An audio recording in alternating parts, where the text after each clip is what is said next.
What is government for? Today on The Curious Task, I speak with Jason Kuznicki.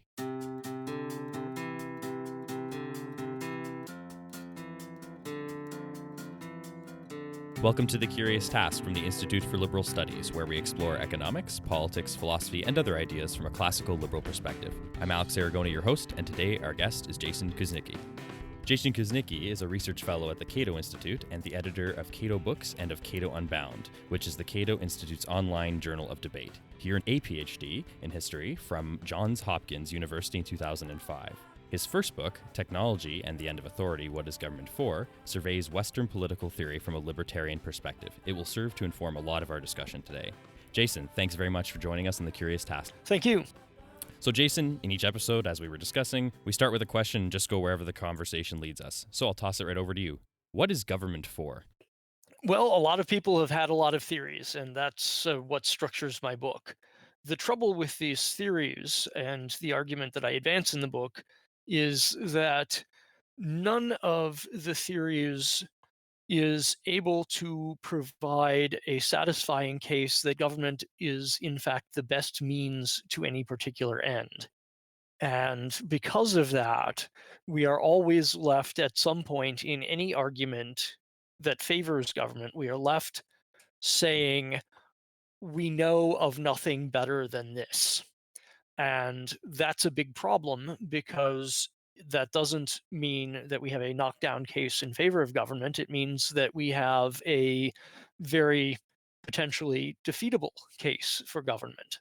Government has only at best a provisional legitimacy. And at the same time, we know very well that government entails coercion, and coercion is morally objectionable.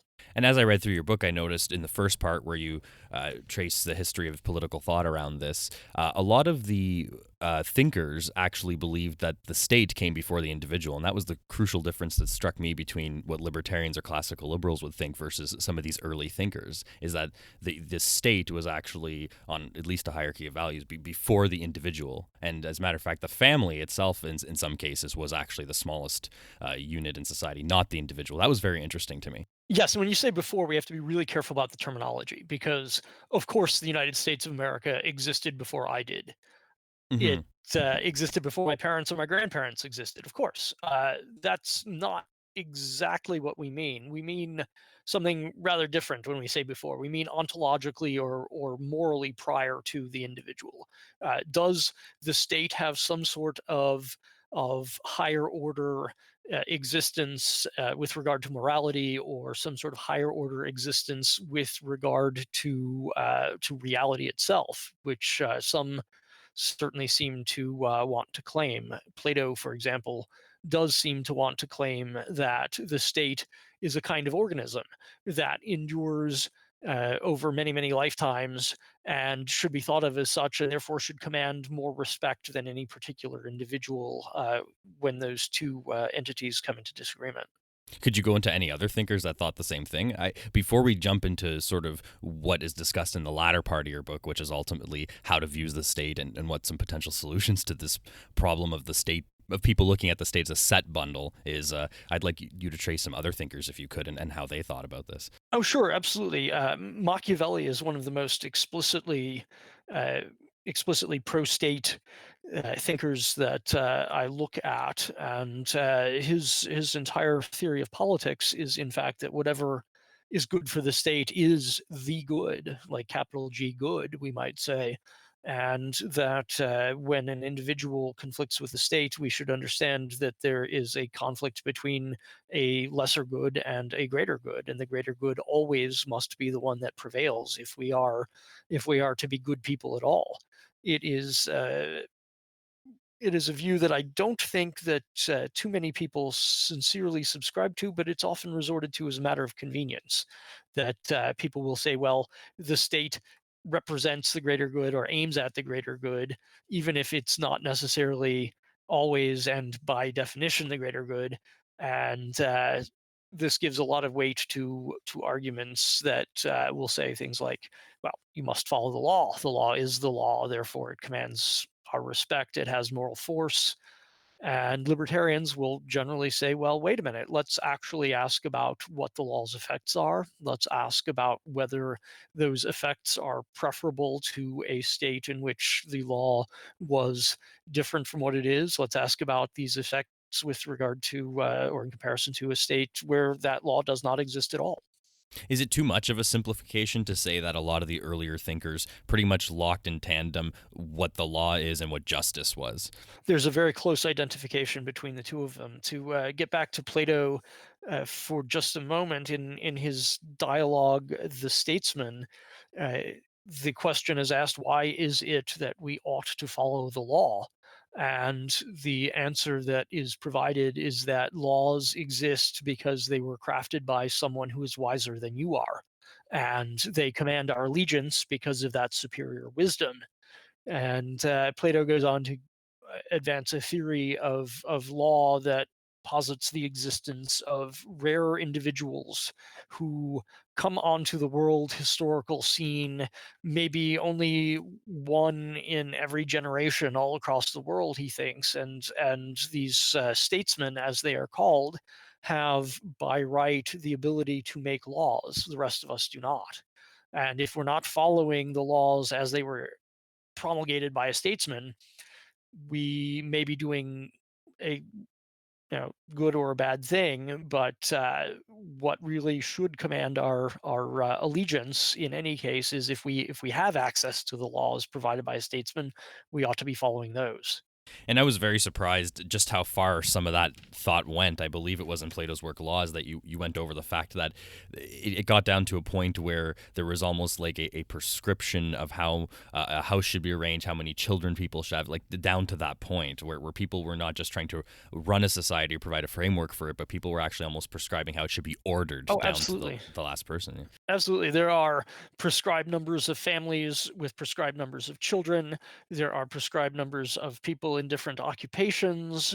The idea of scientism in government seemingly predates modern science by many centuries. We wanted there to be this kind of technology of government long before technology was able to do much of anything all that impressive. Uh, we wanted there to be a science of eugenics long before there was a science of genetics. We did not think in terms of feasibility, seemingly, but rather, especially theorists of government like Plato, uh, had no doubt that these things were feasible somehow, and went on to recommend them. We might ask nowadays about evidence, about how do we know that government can ensure that there will be only good births in the city. We might ask, well, what about unplanned births, or what about people who get pregnant without the state's approval, and what do we do with them? And these are not interesting questions seemingly to Plato. The idea is that there will be perfect compliance with a perfect technology of social functioning, and that will be that. And we've spent a long time in the history of political theory, more or less at that point, and only gradually coming around to questioning it. And it struck me as I was reading through that first part of your book that perhaps that what was more appealing to these thinkers was the concept of order in and of itself, rather than actually understanding what government is and what it does and what its function should be. Although they may have provided their thoughts in the context of understanding what government was, it seemed that they were heavily concentrated on order. And I'm wondering if you think that a lot of these tendencies came from sort of the human desire for order, at least in our personal lives, and maybe perhaps that extended over to what they saw a larger institution, society's role to be. And I think that's true. I think that there's a certain aesthetic to it, almost, that we would like society to have a beautiful order. We would like all of the parts to seem like they are efficient and rational, that they are well fitted means to whatever end we have in view, and that because of that, first of all, the society is very, very stable, and second, we have a safe place within it for ourselves or for our family. And these are both more or less natural desires for people to have. We would like a society to be beautiful. We would like a society to have a place for us that we can count on and take some measure of security in. The trouble with that is that it leads us to, in a lot of cases, a dead end. There is no science of human eugenics patterned on numerology, which is ultimately what Plato is talking about. And in the Renaissance, there's a political theorist named Tommaso Campanella, whom I also talk about, who's a Neoplatonist and who believes that his science of government can be founded on astrology. Uh, we nowadays don't have anything like that belief, but it's easy to see how such a belief would be appealing. It appeals to our own insecurities. It appeals to our own desire for stability. And a lot of this, a lot of these thinkers seem to also come back to the idea that the government is sort of this entity or institution that kind of is always this one giant mass of things. It's always going to exist, and then it's just up to a bunch of people to switch out and throughout different positions and run the thing. It doesn't seem to be a lot of understanding that there are components of government, and that sort of gets into the part of the book where you explain that the state's in fact a bundle Yes. rather than just this one large monolith. Yes, the state is a bundle, and what I mean by that is that it has if we look at the state not normatively or prescriptively, but if we look at it in terms of what it's actually done, if we look at it descriptively, we find that states get up to all kinds of different things. States prohibit discrimination, states require discrimination, states prohibit alcohol, states subsidize alcohol, on and on and on and on. There are so many different contradictory things that states have been tasked with doing that we have to wonder whether there's any essence to this entity at all. And I would suggest that perhaps there is not. Uh, we don't necessarily have any particular unified end that we can say all of these different entities throughout history have been pointing at. So when we're looking at the state, it's more proper to look at it as a variety of components that change over time rather than one large entity that just does something. Like, for instance, goes to war, or in Canada, for instance, provides a healthcare system, or it gets itself involved in education. In reality, we have multiple departments, multiple different people, multiple sets of interests, all at work in different ways.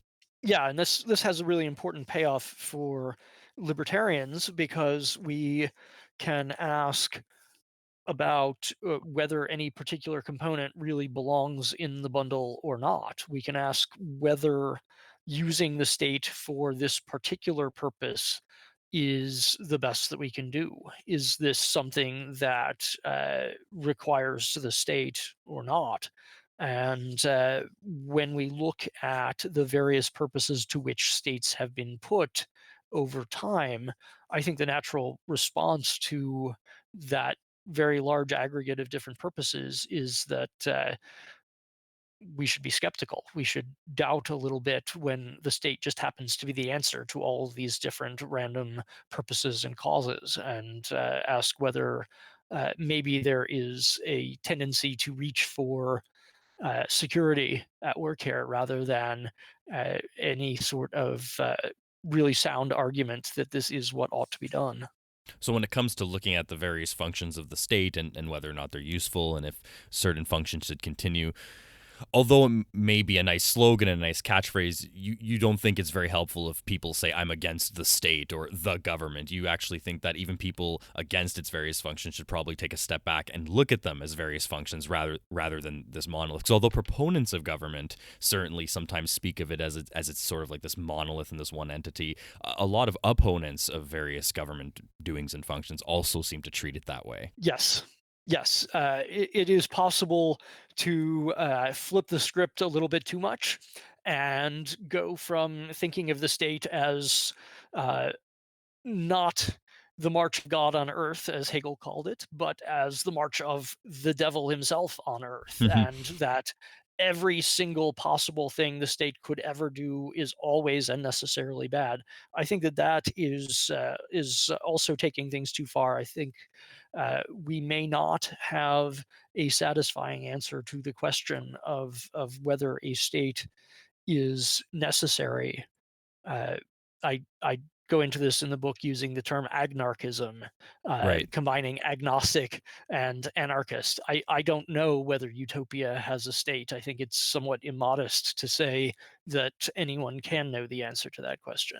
Right, and I also think a really interesting concept in your book is also the idea that the state almost, in a certain way, has to be put up to like at least some form of scientific approach philosophically. You talked about falsifying the state. I thought that was very interesting. The idea that, and I actually have a quote right here, is you said the question of when to resort to the state must remain permanently unsettled, always open to reconsideration on every point where we may formally have concluded that use of the state is indeed necessary. And that's very interesting. And I also believe it works on the flip side as well. As I was reading the book, it occurred to me that it's also not helpful to basically sit there and go, oh, the state's all bad. As you were saying before, we need to really look at the different components and put it up to not only a conversation, but the test of the facts.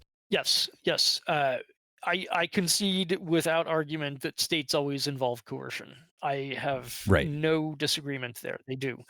Other systems involve coercion also. And if coercion is the reason that the state is bad, then when coercion occurs in non state institutions, those institutions also are bad. And we have to ask then, when it is a matter of our uh, moral evaluation of different sets of social institutions, whether this or that stateless set of institutions in fact entails a still worse set of coercive measures than the state itself. It's not clear to me that all forms of anarchy are created equal, and it's not clear to me that any one of them is necessarily more workable than a state. I would like it if they were. I would welcome a system in which there was less coercion than a state system. I do not claim to know how to do this, and I am somewhat skeptical about people who think that they do. Do you think libertarians generally are too quick to jump at the idea that something would not work from the state, or is that still a good default position from the libertarian perspective? Well, it's often the case that state solutions don't work. Right. It's often the case because of some of the things that we were talking about earlier. There is a presumption that a state solution can work, and that presumption often tends to blind us to the possibility of non-state arrangements that might achieve the same end.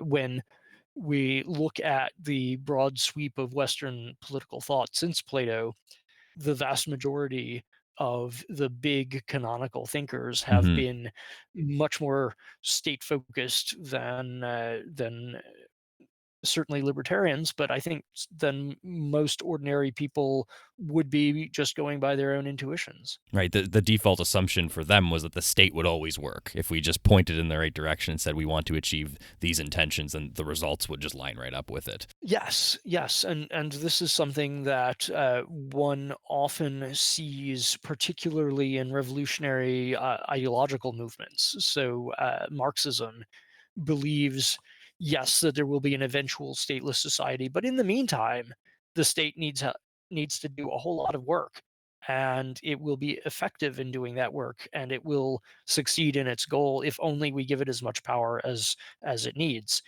And if we can somehow prevent the sabotage of the plan by uh, the bourgeoisie and by the capitalists. So, the latter part of your book, where you basically discuss how to look at the state and what may be some potential ways that the state could actually be whittled down, where we ultimately bring in this idea of technology and how technology can enable us to look at different alternatives to not the state, but different components of the state. And I found that very interesting. what I got from the book was that if at first we look at the state as not a set bundle, but rather a bundle which has multiple components, and then start piece by piece looking at how progress and technology comes into play and how it can basically replace aspects of the bundle, that was very interesting to me.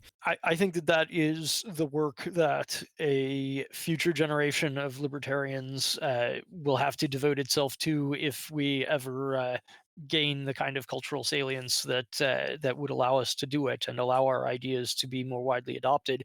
That there's a lot of testing left to be done, Right. and we don't know exactly how utopia will handle contracts. We don't know exactly how utopia will handle money. We don't know exactly how utopia will handle even traffic on roads. Hmm. But this is something that we ought to see as the work ahead of us. This is the type of, uh, if you will, piecemeal social planning that we ought to be considering and engaging in privately even today. Can these projects work on a small scale? And if they can, might we migrate away from the government provided solution? And might that migration be something that's appealing even to people who aren't libertarians? We're going to take a quick break right now, Jason, but I think we're going to resume this conversation right where we left it off. So I'm talking to Jason Kuznicki here, and we're on The Curious Task.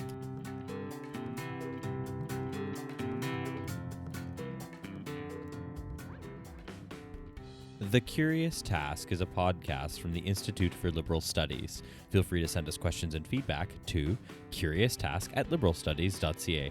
A special thanks to our supporters on Patreon, including Andy Crooks, Bryce Tingle, and Christopher McDonald. Remember to like us on Facebook, follow us on Twitter @CuriousTaskILS, and rate us on Apple Podcasts or wherever else you're listening to The Curious Task.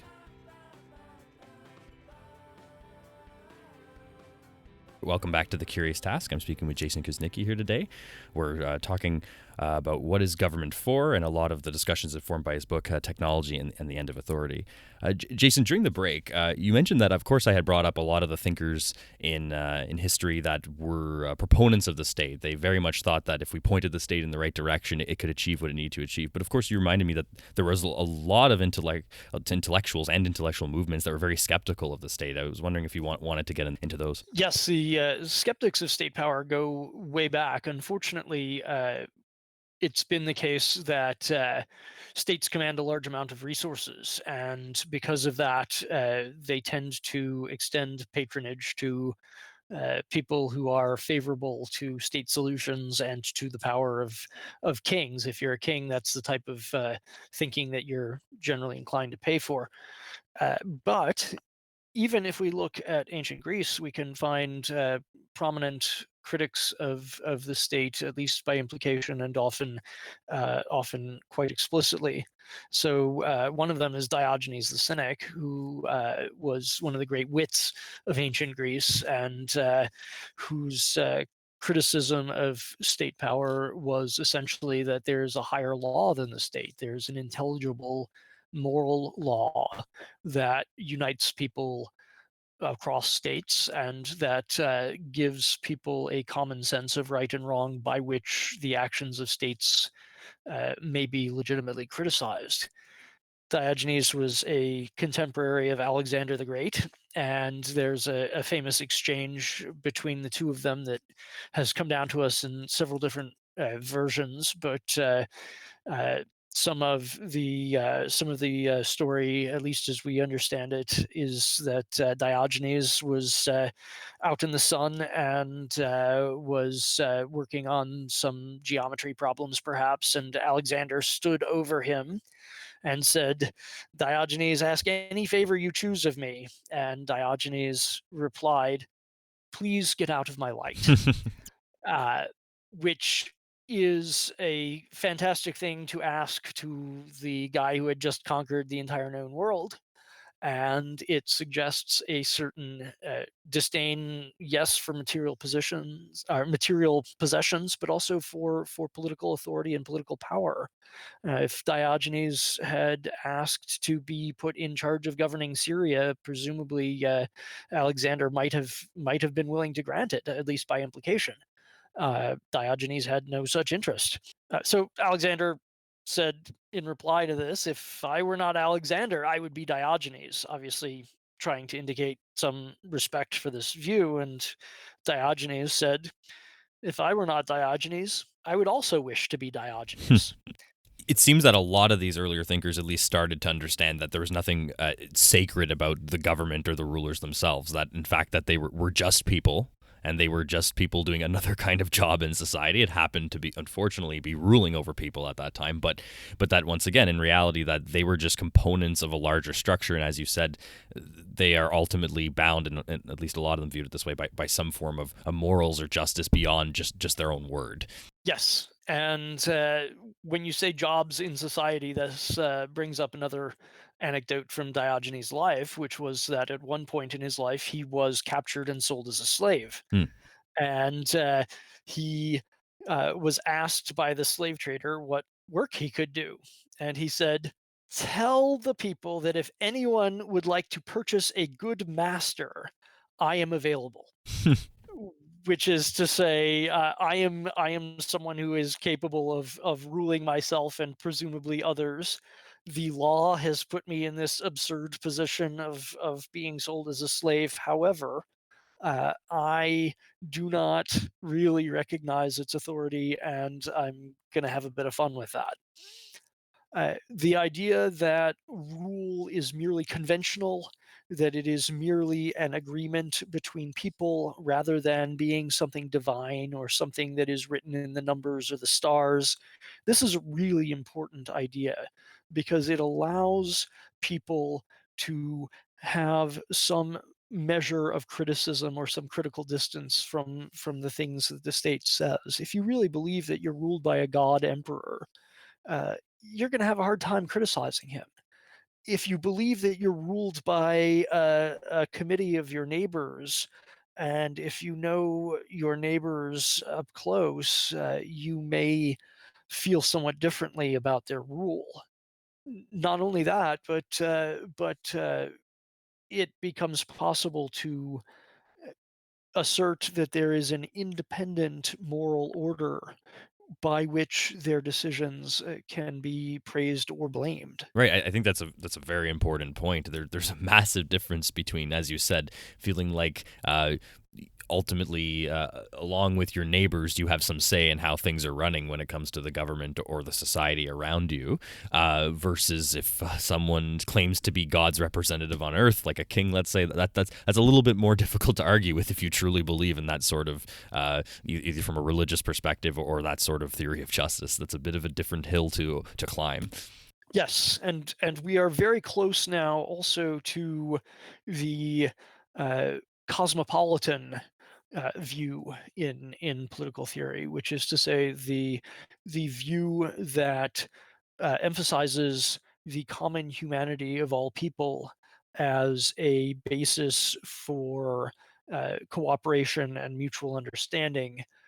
We don't require a government to apprehend this common humanity. As Cicero wrote, we derive from nature herself the impulse to love those to whom we have given birth.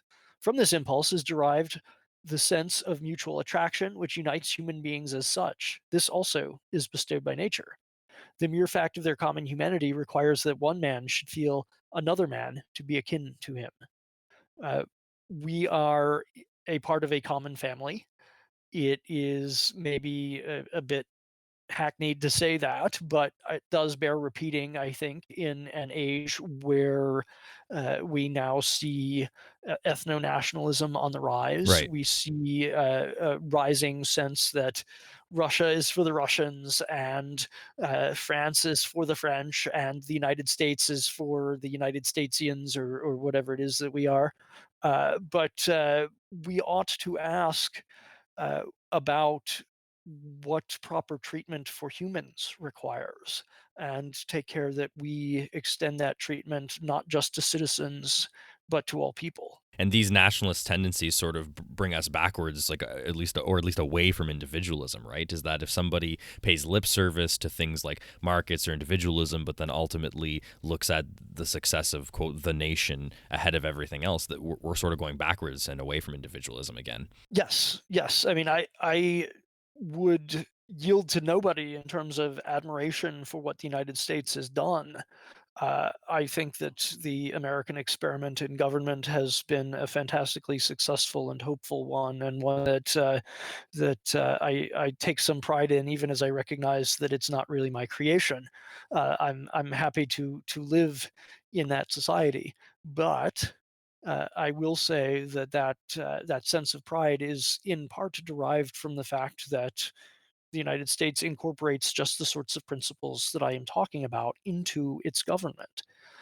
It does not say in the US Constitution that all rights are reserved for citizens. It does not say that you have to be of a certain blood or from a certain family or have some certain rank or belong to a particular religion. It declares in the First Amendment that Congress shall make no law that infringes upon certain rights, including the freedom of the press and of speech and of religion. Uh, what that means is that the freedom created by these words is open to everyone. That I think is the type of perspective that is very valuable here and needs to be kept. Right, and also that the founding documents are ultimately documents of restraint rather than licenses for the government to do certain things, which is I think is very interesting. The whole thing is about what it shouldn't be doing ultimately. Well, there are enumerated Right. powers, but what's very interesting is that there is not a fully enumerated set of rights. On the contrary, there's an explicit acknowledgement that the rights that are granted are uh, only a subset of the rights that people enjoy by virtue of being people. Mm. So it says in the Ninth Amendment, the enumeration in this Constitution of certain rights shall not be construed to deny or disparage others retained by the people. And the people here is people. It is not merely the citizens or only the citizens or citizens who have reached a certain age or anything like that. It is people. Not people with a certain passport, not people that worship a certain way, not any of that. It's pretty much That's correct. they're universal principles. Some things are, of course, reserved to citizens. Hmm. Those include voting. Those include service as an elected official. Uh, but that I think is proper. That I think concerns the organization of a republic and the creation of rights that are particular to the republic. But there's no reason why natural rights should be constrained only to citizens, and in fact, they are not. And as you progress throughout the book, back to the technology discussion, of course you say, okay, nobody's ever been to utopia, so no one could come back to us and report what it looks like. But you still think that there's a strong case to be made that as we approach a world that looks a lot better than it is now, you see less and less of a role for government because of technology. That's one of the main things you discuss in the book. You talked about traffic before and roads. Right now, in most places, we literally have people sitting on a highway in a police cruiser, scanning for speeders, going to pull them over, or looking for things. Putting aside the discussion as whether or not we need public roads and if they could be private or not, we could still envision, however the arrangement is, a roadway, for instance, where this is taken care of by technology. We don't need a large state apparatus of law enforcement figuring out who's speeding and not. So that was an interesting part of the book I found, is that when you really start thinking of the components that could be replaced, not wholesale, but just bit by bit. I thought that was very intriguing. Yes, and I think that I would break down the road example into two parts. First, most traffic enforcement is not because the state cares so much about people driving safely. It's pretextual. It exists because they are hoping to search the car for contraband. Right. In at least my humble version of utopia, there would be a whole lot less contraband. I would legalize recreational drugs for adults and permit you to take them in your car. And so the pretext that we stop cars because they are speeding would not need to be used. We would perhaps have some degree of traffic enforcement in that regard, but the way that it is done now is primarily with a view to eventually getting to conduct searches and to get to look people up in a database and see if they've done anything that they shouldn't have done by the lights of the current government. So that's that's something I would want to set aside as a particular case. But on the other hand, there are traffic lights and there are traffic signs and there are many, many, many laws that govern how we operate vehicles on the road, which were implemented a very long time ago, generally in the first half of the 20th century. They are commonly not followed all that well by everyone. We have figured out ways of driving relatively safely despite that. Uh, we ought to think about lessening the costs of compliance with those laws. We ought to think about more efficient arrangements of our roadways so that the contact between citizens and the state there is minimized. I've read several very interesting books about this subject recently, and including a few that have come out recently since my book has been published. And I'm happy to say that they prove what I say in the book to have been right. And the technology angle is very interesting too, because if you look back, there were some economists even that were thinking of how certain aspects of the economy could be replaced by technology. For instance, like Milton Friedman talked about the Federal Reserve towards the end of his life. He said if he had his way, if we were to have a Federal Reserve, he'd prefer it be replaced by a computer. I think that interview I'm thinking of was in the 90s. He didn't know about cryptocurrency at the time. That was much later on. But now the idea might become more interesting to even people that aren't coming to the table against something like a central bank. The idea might be more appealing that you can even replace a currency with a form of a cryptocurrency, and that's another thing you touched on in your book too. So even some of the fundamental structures and things we use to operate our lives on a daily basis, that basically rest as foundations that we stand on, those can also be replaced, or at least there's interesting possibilities to do so. Yes, and it is not a trivial accomplishment to achieve some measure of distance from the government. And what I mean by that is cryptocurrencies, at least Ethereum, for example, allow the creation and enforcement of contracts on the blockchain, and which two individuals who want to make a contract with one another can appoint a third individual as an arbitrator, and the arbitrator is responsible for exactly one thing. It's thumbs up or thumbs down about whether the terms of the contract have been fulfilled.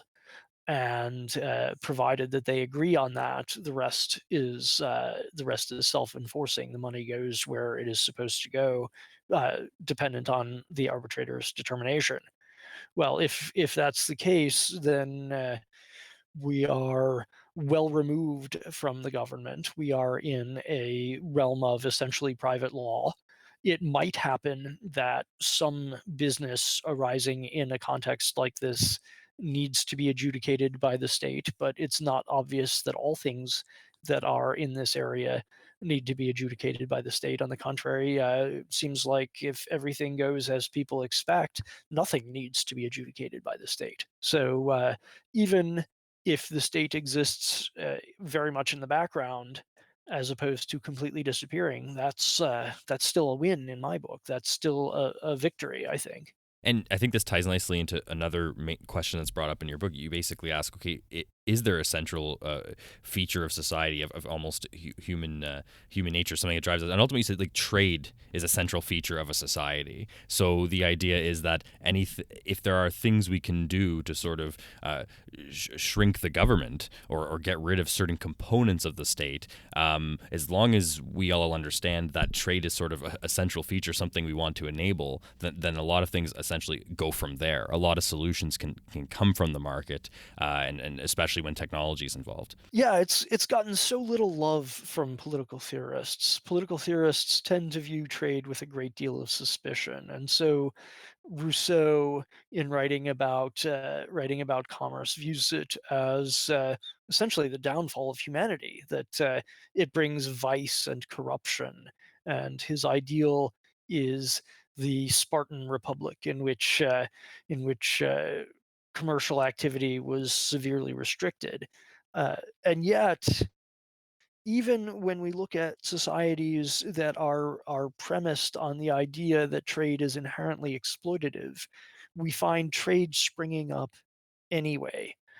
One of the examples I use in the book is that in places like communist East Germany, you would go to a factory and people would have their various rules that were set by the government. And then there'd be a guy who had a very informal job.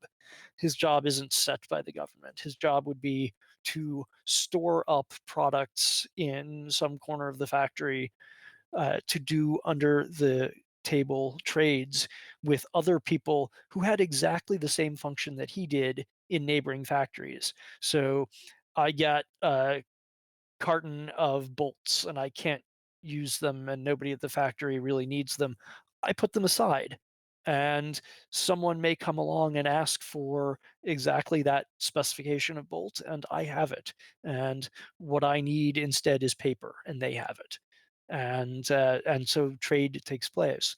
And it often seemed, at least to the investigators who were looking into this phenomenon, that the East German system could hardly have functioned without these individuals. Even when we try to get rid of trade, even when the state is ideologically opposed to this sort of activity, it keeps coming back. It is remarkably hard to repress. And that might be telling us something. That might be a message we need to heed. One of the things that occurred to me as I was reading the book is that if we talk about trade sort of as intrinsic to human nature, as you said, there's examples of even where trade is basically suppressed, it still kind of pops up. People just seem to do it. We obviously assume that at that point that it's desirable to have a framework that allows trade to flourish. Even if we end up at a point where technology is enabling basically society run, we can have a cryptocurrency, we can have a lot of traffic enforcement done by robots and artificial intelligence. We can envision a world in the future where there's either barely or even no government or quote state to think of in our lives. But would a new framework that allows trade to happen ultimately just be some sort of a state, but kind of in another form? Well, I guess this is why I ultimately say that I'm an agnarchist, Right. because it seems likely that uh, we can't answer that question. Hmm. It seems that the particular way that we deploy force, we deploy a monopoly on the legitimate use of force, to use Weber's definition, may not be around forever. It hasn't always existed in human history.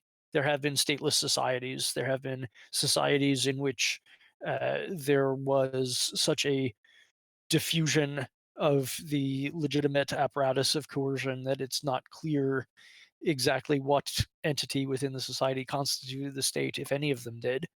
And if we move back in that direction, it may not, in fact, be a calamity. It may be an improvement. And I think this goes back to what you were saying before, is that once again, we shouldn't look at this stuff as a set bundle or a monolithic entity. It's about components, right? It's about looking at the bundle that is the state and looking at where are the best cases for technology or a market driven solution to basically replace the state, as opposed to saying this is the answer for everything. Yes, yes, and you don't have to be an ideologically committed libertarian to favor solutions that are less state involved. Mhm. When someone who's not an ideologically committed libertarian conducts a transaction using a cryptocurrency, they're not making a political statement. They are Mhm.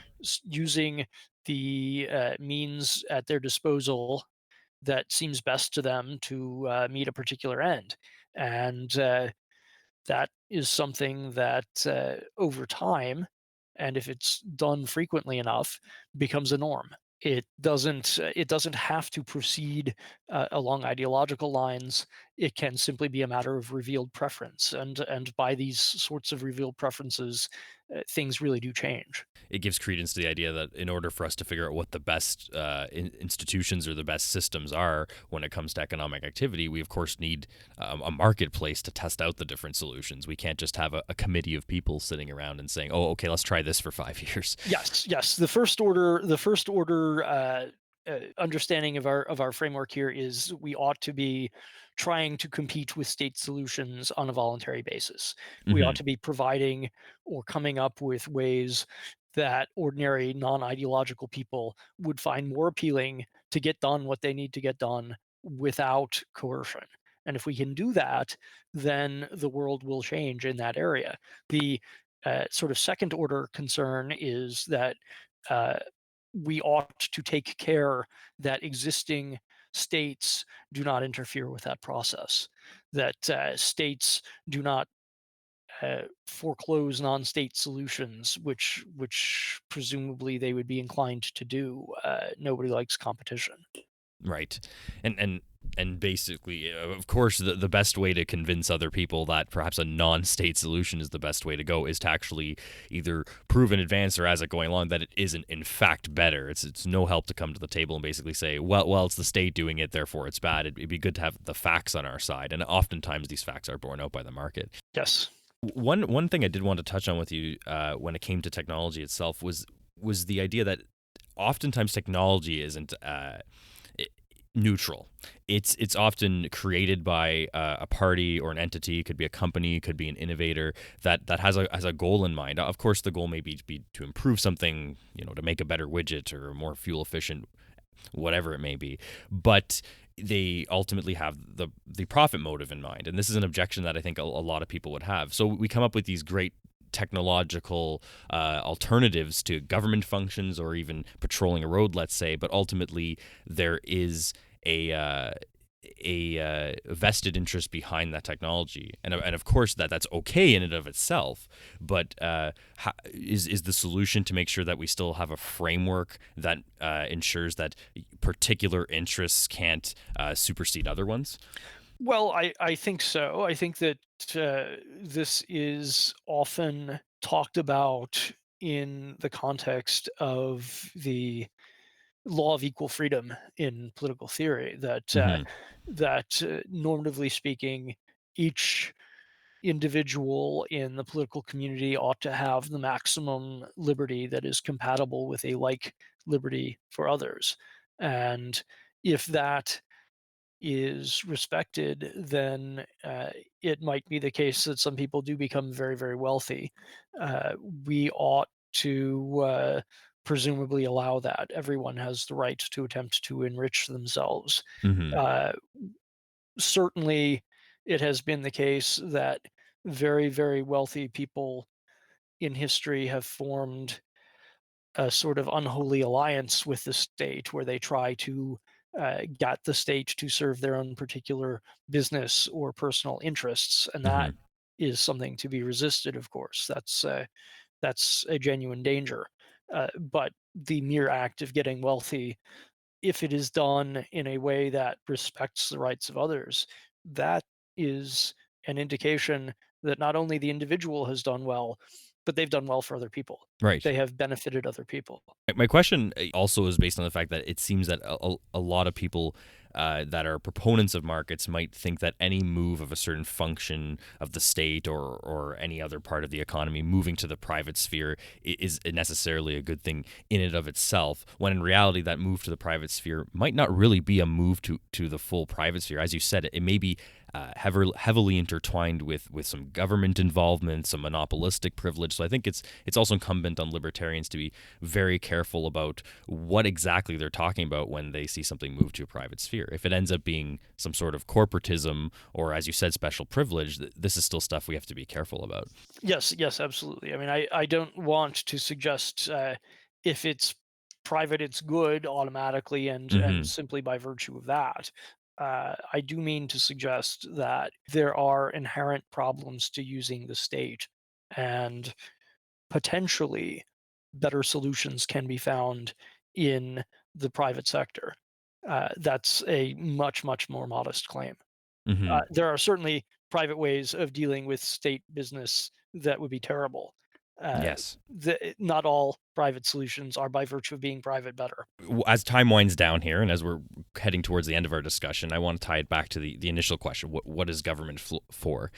Um, is the question sort of in its own way ironic or maybe potentially slightly flawed because it sort of presupposes, okay, government, right? We're back to that one entity, that one idea again. Is government, as you were saying, ultimately for society to decide when it's needed and when it's not? It's not just an on-off switch that we say, oh, government good, government bad. It's more of, once again, it's for us to decide how it's run, and what components of it can still survive, and of course put it up against, as you said, competition to against better solutions. Yes, it is in a sense a malformed question because it turns out that when it comes to government, there's no there there. There's not an underlying purpose. There's not an underlying Hmm. teleology to it. There's no final cause that government is always aiming at. We might wish there to be one. We might think that there ought to be one, but when we're in that position, we are in competition with many, many, many others who have different ideas, and they can't all be reconciled. Instead, government is best thought of as a method. It's a method for solving problems that are particularly difficult, and the method consists of putting people in cages and hurting them if they don't behave in a certain way. Right. Uh, we may think that that's the best method that we have. We ought not to be too sure of that answer, and we ought to regard it with some mix of resignation and disgust when we reach for this method, because after all, we are putting people in cages and hurting them, Right. and that's never something to be proud of. Right. People who try to exalt the state, people who talk about it as being some pathway to a higher truth or realization or greater state of human development, this is something that we ought to view with great suspicion. The state is a last resort. The state is essentially an admission of failure. Uh, yeah, even parents who spank their children will tell you by the time that you actually spank your child, you've done something probably wrong along the way. It is sort of an admission of failure as well. We ought to look at government similarly. That once we have resolved to reach for the state to solve a particular problem, we are admitting that we have no particularly good solutions to the problem, and we are left with just putting people in cages and hurting them as our answer. Why anyone would take any pride in that is frankly beyond me. Right. Yeah. And I did enjoy that part in your book where you basically said, and you touched on it just a little earlier here, that if we do look at it as a last resort and it's ultimately a coercive last resort, we should feel a shame that we had to reach for this method because ultimately that means the other methods have failed, or at least ones that we have available to us at present have failed. So it's not so much of a celebration when you reach for, oh, let's get government to do this. It should be more of a, oh, great, now we have to get the government to do this if there's no other alternative. Yes, and we ought to think very carefully about what other alternatives might exist that would either require less of the state or no state action at all. One of the examples that I use that I think is probably the best in all of history in that second category is religion. Hmm. For a very long time, it was thought that government had to play an active role in religion, and that religion and government were mutually reinforcing. And if there was not a state religion, that was enforced through censorship and compulsory attendance and oaths to subscribe to particular religious doctrines, if we did away with all of that, there would be no stable social order at all. Well, this rationale for state action was abundantly falsified during the Enlightenment when Hmm. you see the rise of the non confessional state, the state that, in fact, says we don't have a role to play in religion. And states that went this route found that, first of all, yes, there's still a social order. Second, the government is not for all that obviously worse than other governments. And third, piety as a private exercise remained quite vigorous. It remained quite sincere, perhaps more sincere than it had been. And the social order, the government, and individual piety could all survive a diversity of religious beliefs. Yeah, I think that's a great example because ultimately it is a proof point in discussing if we move something to a private sphere, does society collapse? No, and I think especially hundreds of years ago, people's personal belief and worship that's this is no and people of course take it very seriously today. This is no small part of someone's life. So we're basically saying now today, most of us, that this belongs in the private sphere. It's not for government to handle. And as you said, the world has not collapsed in many countries that went this route. Yeah, I think that the diversity and vigor of religious belief in the United States has provided a model for that. We have in the United States uh, old religions side by side with very new ones. We have a relatively more religious population than many countries in Europe.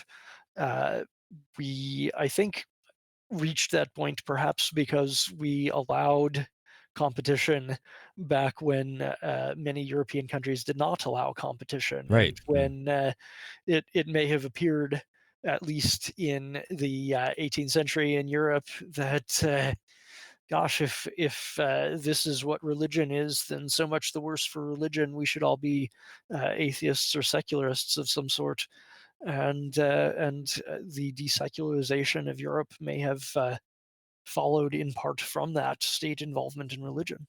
Right. As you said, there's effectively there's a market for religion in the United States. It's a great example. I think, and I forget what the percentage is, so I'm not going to say it to make it wrong. But a high percentage of people switch religions within their lifetime. I read this statistic once, and although some people may look at that as a bad thing, another way to look at that is people are able to follow their conscience and choose the solution that works best for them. They're able to move with their preferences between institutions and a way of life, perhaps. So I think that's a very good thing, as opposed to, as you said, a state saying here's the solution. Yes, in the United States, it's relatively common. I don't have a number on that in the book or otherwise in front of me, but my understanding is that that is true. Moreover, we ought to question how much any particular religion would want a seat in a pew to be taken up by someone simply because they're ordered to be there. Right. Do you do you want insincere believers? Is that really what you want? I would think that you would prefer one sincere believer to 100 who were just there because it was the thing the government told them that they needed to do. We've talked about a lot in this conversation. I always like to bring it full circle if we can and try and put a finer point on everything we've talked about. So I always like to place it like this. What do you hope are the main takeaways for someone listening to you here on what government is for? If you can do our best to try and summarize everything. Well, we have seen in the course of Western political theory a great deal of faith placed in government. The faith was often justified with reference to things that were imaginary, things like numerology, things like astrology, things like the belief in scientific socialism that would provide us with a technology that solved human social problems. We don't have that kind of technology. It is comforting to imagine that we have it, but we don't. As a result, the emperor has no clothes. We ought to consider that the government is not the first best solution to our problems, and reaching for government to solve problems is not something that we do in triumph or something that we do with a kind of divine mission about it. It's a last resort. It's something that we ought to recognize is somewhat embarrassing, in fact. There's nothing glorious about government. Government is what happens when we cannot settle problems through reason or cooperation or bargaining or any of the methods that an alien visiting Earth might say were the more civilized ones. Government is organized and rationalized violence. Why we would take pride in that is beyond me. Rather than doing so, let's consider that the voluntary parts of society are the morally superior ones, presumptively, and work to expand those. And let's just give them a chance, right? Yes, exactly, exactly. Jason Kuznicki, thank you very much for talking with me on the Curious Task today. Thank you.